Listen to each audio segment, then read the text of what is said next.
After the war, Viktor Frankl returned to Vienna and faced a question he would face many times for the rest of his life. How could he, having lost his wife, his mother, his brother, his father, his whole family in the camps, not be consumed by hatred for the people who had done it? The answer he gave was startling, and it was the same throughout his life. He refused to hate. He refused to define himself by his hatred. And he refused on grounds that were not naive, not on the basis of forgiveness offered cheaply, but on grounds derived from the deepest principles of his own psychology. Frankl said, in essence, if I hated, the Nazis would have won twice. They had already taken my family, my freedom, my work. To take my soul as well, by filling it with hatred for them, would be to grant them a posthumous victory over my inner life. The one thing they could not take, the last freedom, was my response to what they had done. To respond with hatred would be to abandon that final freedom into their hands. This is not the same as forgiveness in the conventional sense. Frankl did not say the perpetrators were excused. He did not say their acts should be forgotten. He did not say justice should not pursue them. He had no objection to the war crimes trials. He had no patience with attempts to relativize what had been done.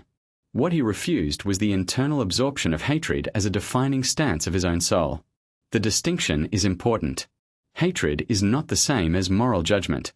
To recognize that an act was monstrous, to refuse to excuse it, to wish for its perpetrators to face justice, these are forms of moral seriousness.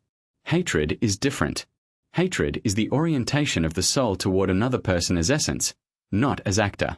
It locks the hater to the hated.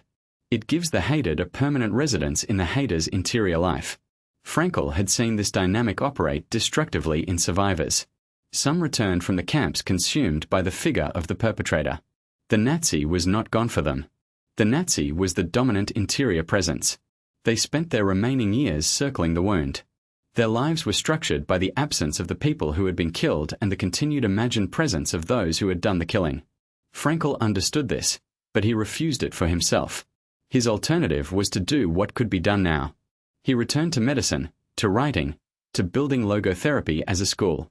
He remarried. He had a daughter. He continued thinking. He spoke around the world.